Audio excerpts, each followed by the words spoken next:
Hello students, आओ चलो Mukati commerce institute की ओर for cash budget. Cash budget chapter में आज क्वेश्चन नंबर 3 सॉल्व करने वाले हैं। Firstly read the question. From the following information prepare the cash budget for the period from 1 April to 30 June. 1 अप्रैल से 30 जून तक के लिए रोकड़ बजट बनाना है। इंफॉर्मेशन में देखिए month, sales, purchase, wages, office expenses, selling expenses दिया हुआ है। Other information, credit purchases are paid off after 1 month, collection period of company is half month, wages are to be paid during the month in which they are incurred, expenses are to be paid after 1 month, machinery purchase for rupees 5000 in March payable on delivery, cash balance is on 1st April rupees 8000। Cash budget के solution के लिए heading बनाइए in the books of dash dash dash. Cash budget for the period, आप question में देखें 1 April to 30 जून का budget बनाना है, तो हमने लिखा फ्रॉम 1 अप्रैल टू 30 जून। यहां पर आप फॉर द 3 मंथ एंडेड 30 जून भी लिख सकते थे। नाउ कॉलम पर्टिकुलर्स अप्रैल मई जून। आपको क्वेश्चन में इंफॉर्मेशन जनवरी से जून तक का दिया है, लेकिन हमें बजट अप्रैल टू जून का तैयार करना है। बजट की फर्स्ट स्टेप होती है कैश रिसिप्ट्स। आने वाले 3 मंथ में आपके पास कितना पेमेंट आ सकता है और कितना पेमेंट जा सकता है, उसका एस्टीमेट तैयार कर रहे हैं आप, जिसे कैश बजट कहते हैं। तो कैश रिसिप्ट्स की फर्स्ट आइटम होती है opening balance. Firstly right the opening balance. Opening balance से मीनिंग है यहाँ पर कैश। क्वेश्चन में देखिए सबसे लास्ट में लिखा है 1 अप्रैल को रोकड़ से 60,000 रुपए, कैश बैलेंस 8000। कैश बैलेंस आपको फर्स्ट मंथ में ही लिखना है, बाद के मंथ का बैलेंस फाइंड करना होता है। अब अपने क्वेश्चन में देखो रिसिप्ट से रिलेटेड कोई आइटम है, जैसे क्वेश्चन में लिखा है सेल्स, तो सेल्स से पेमेंट आता है, इसलिए हम यहां पर लिख रहे हैं कैश सेल्स। लेकिन आप देखिए क्वेश्चन में कैश सेल्स की कोई इंफॉर्मेशन नहीं है। लेकिन पॉइंट नंबर 2 कहता है collection period of company is half month. Company की औसत वसूली अवधि 1/2 माह है। तो कलेक्शन पीरियड जो होता है, कलेक्शन पीरियड जो दिया रहता है क्वेश्चन में, ये क्रेडिट सेल्स के लिए होता है। कलेक्शन ऑफ पीरियड दिया है तो क्रेडिट सेल्स से रिलेटेड इंफॉर्मेशन है। कैश सेल्स के बारे में कुछ नहीं कहा है तो डैश कर दीजिए, और फिर हम लिखेंगे collection from debtors. Collection from debtors, इसे रिसीट फ्रॉम डेटर्स भी लिख सकते हैं। और इसका पीरियड बताया है half month, after half month, तो ये वर्किंग नोट से आएगा, अभी छोड़ दीजिए। परचेस, वेजेस, एक्सपेंसेस पेमेंट से रिलेटेड आइटम है। अदर इंफॉर्मेशन में देखिए कोई आइटम नहीं है, तो यहां पर टोटल कर दिया जाए।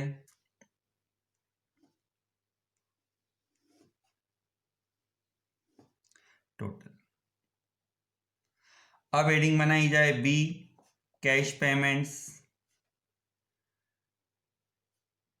फॉर्मेट हम देख चुके हैं। कैश पेमेंट क्वेश्चन में देखिए सेल्स है, सेल्स के बाद परचेसेस। परचेसेस 2 टाइप का होता है, cash purchases. Cash purchases question में नहीं दिया है, डैश कर दीजिए। और क्रेडिट परचेस यदि है तो उसके लिए लिखा जाता है paid to creditors. Paid to creditors. देखिए यहाँ पर लिखा है credit purchase are paid off after 1 month. तो paid to creditors credit purchase के लिए होता है और इसका पेमेंट होता है आफ्टर 1 मंथ। आफ्टर 1 मंथ ये वर्किंग नोट से ला सकते हैं या फिर आप डायरेक्ट भी लिख सकते हैं। डायरेक्ट कैसे लिखते हैं देखो, हम अप्रैल का बजट बना रहे हैं तो अप्रैल का परचेज देखिए, अप्रैल का परचेज है 32,000, ये अप्रैल का परचेज है लेकिन पेमेंट आफ्टर 1 मंथ होने से 32,000 नेक्स्ट कॉलम में आएगा। अब अप्रैल का परचेज जब मई में लिखा है तो मई का जो परचेस है 40,000 वो जून में लिखेंगे। इसी टाइप से रिवर्स में आइए, 32 के पहले अमाउंट देखो क्वेश्चन में, 32,000 के पहले का अमाउंट है 25,000 तो ये रिवर्स में आ जाएगा 25,000। देखो आफ्टर 1 मंथ कैसे हुआ, मार्च का जो अमाउंट है वो आपने अप्रैल में लिखा, अप्रैल का अमाउंट मई मंथ में लिखा और मई मंथ का अमाउंट जून में लिखा। ये हो गया क्रेडिट परचेस। आगे वेजेस, वेजेस एक्सपेंसेस होता है। वेजेस के बारे में देखो क्या लिखा है, point number 3, wages are to be paid during the month in which they are incurred. मजदूरी जिस माह में हुई है उसी माह में चुकाई जाती है। तो अप्रैल का वेजेस देखो सेम मंथ, अप्रैल का वेजेस है 6,000 पेमेंट कर दो। मई मंथ का वेजेस देखिए 7,500 पे कर दीजिए।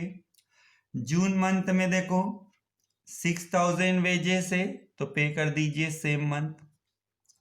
Office expenses, OFFIC office expenses.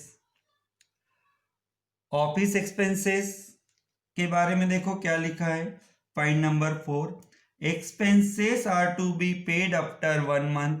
तो एक्सपेंसेस का पेमेंट कब करना है, आफ्टर 1 मंथ। आफ्टर 1 मंथ बहुत इजी होता है, कैसे देखो, अप्रैल से बजट बना रहे हैं तो अप्रैल का अमाउंट देखो, अप्रैल का अमाउंट है 3,000 तो ये अप्रैल का अमाउंट 1 मंथ आफ्टर होने से मई मंथ में आएगा। तो 3 के बाद 2,500 लिख दीजिए। इसी टाइप से 3 के पहले 2,800 है तो ये 3 के पहले 2,800 रिवर्स में आ जाएगा। Next selling expenses,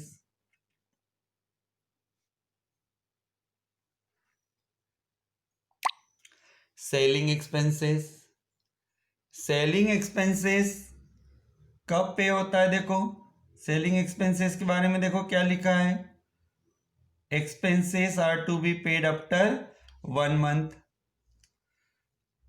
after 1 month का वर्किंग नोट बहुत इजी होता है, कैसे, हम अप्रैल से बजट बना रहे हैं तो आप अप्रैल का अमाउंट देखो, अप्रैल का अमाउंट है 4,800, ये अप्रैल का अमाउंट है लेकिन आफ्टर 1 मंथ होने से इसे मई मंथ में लिखो 4,800। एक अमाउंट लिखने के बाद 48 के बाद देखिए 5,200 है। आगे तो स्पेस नहीं है लेकिन इस 4,800 के रिवर्स में बैक साइड में अपने पास जगह है तो 4,800 के पीछे देखो क्वेश्चन में क्या था 4,500। एक्चुअल में मार्च का अमाउंट अप्रैल में आ रहा है, अप्रैल का अमाउंट मई मंथ में आ रहा है और मई मंथ का अमाउंट जून में आ रहा है। आगे अदर इंफॉर्मेशन देखो, अदर इंफॉर्मेशन में पॉइंट नंबर 5 देखिए, machinery purchase for ₹5,000 in March payable on delivery.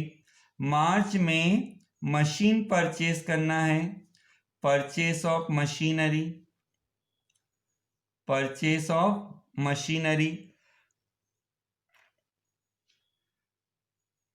अब machinery purchase for ₹5,000 in March payable on delivery, यहाँ पर मैं करेक्शन कर रहा हूँ, मार्च की जगह यहाँ पर हम लिखते हैं मई। मिस प्रिंट हुआ है May. Machinery purchase for 5,000 in May, payable on delivery. तो मई मंथ में मशीन परचेज करना है, तो मई मंथ में लिख दीजिए 5,000। Clear?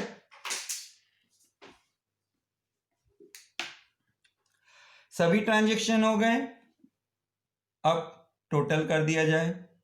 Total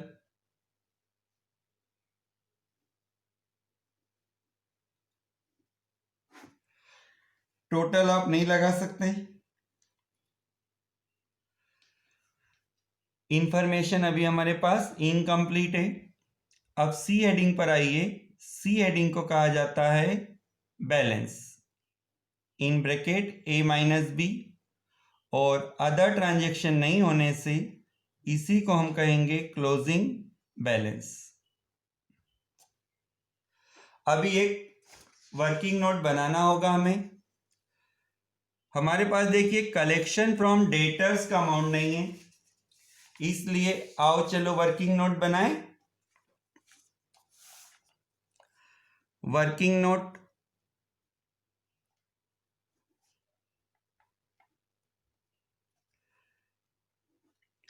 collection from debtors,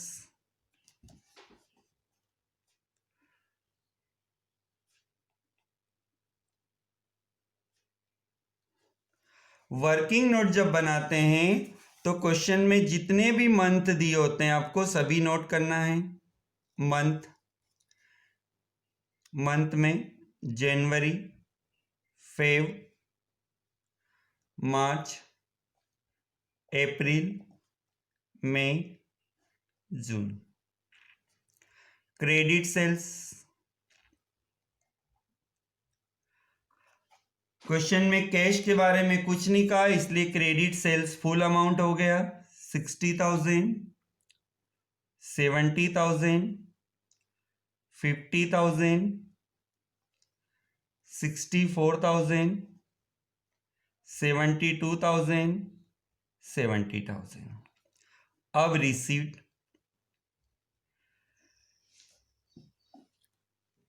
collection period, question में देखो collection period is half month, collection period is half month. Receipt का अमाउंट कैसे होगा? After half month. देखो 1 मंथ 2 मंथ तो आपने देख लिया, अब हाफ मंथ को क्या करना है, बहुत इजी होता है। जनवरी में आपने 60,000 का क्रेडिट सेल किया है, तो आपको जनवरी में कितना पेमेंट मिलेगा? हाफ। ठीक है, 60 में से 30,000 मिलेगा। फेब में आपने 70,000 किया है, तो आपको हाफ अमाउंट मिलेगा।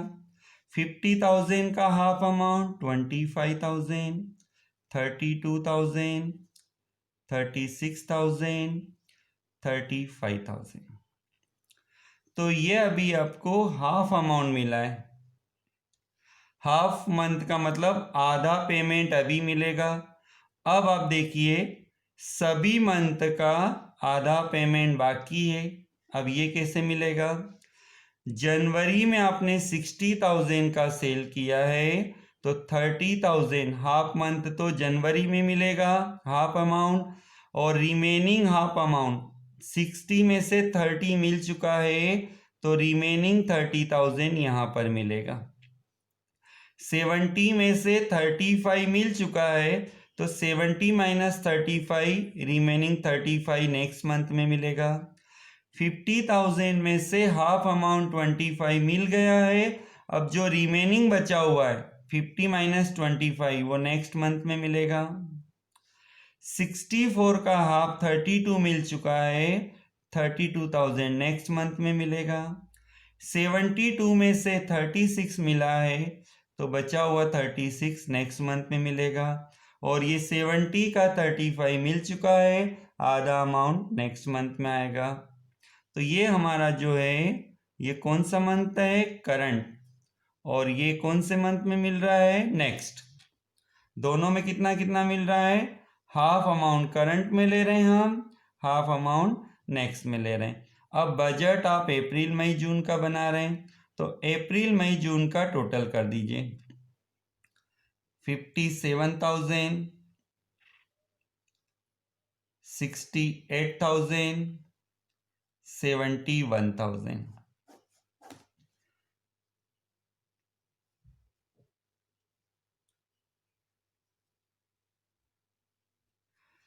ये कलेक्शन फ्रॉम डेटर्स हुआ, ये अपने बजट में लिख दीजिए। 57,000 for April, 68,000 for May, 71,000 for June. Clear? अब आप टोटल कीजिए। टोटल एक साथ नहीं करना है, टोटल करते समय ध्यान दें, अप्रैल के रिसिप्ट्स का टोटल लगाइए। अप्रैल के रिसिप्ट्स का टोटल होता है 65,000। अब अप्रैल के पेमेंट का टोटल कीजिए। 38,300। एक बार चेक जरूर कर लें। 65,000 रिसिप्ट्स है, 38,300 पेमेंट है, तो ये बैलेंस हुआ 26,700। ये अप्रैल का क्लोजिंग बैलेंस है। मई मंथ के लिए ओपनिंग बैलेंस बनेगा। मई मंथ के लिए ओपनिंग बैलेंस बनेगा। अब मई मंथ का टोटल कीजिए रिसिप्ट्स का। मई मंथ का रिसिप्ट्स का टोटल होता है 94,700। अब मई मंथ का पेमेंट का टोटल कीजिए।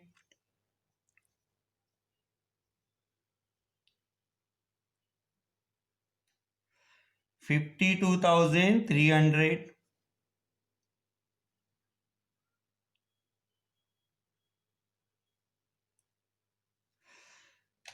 रिसिप्ट्स माइनस पेमेंट कर दिया जाए तो ये आता है 42,400। ये क्लोजिंग बैलेंस नेक्स्ट मंथ के लिए ओपनिंग बैलेंस बनता है। रिसिप्ट्स का टोटल कर दिया जाए।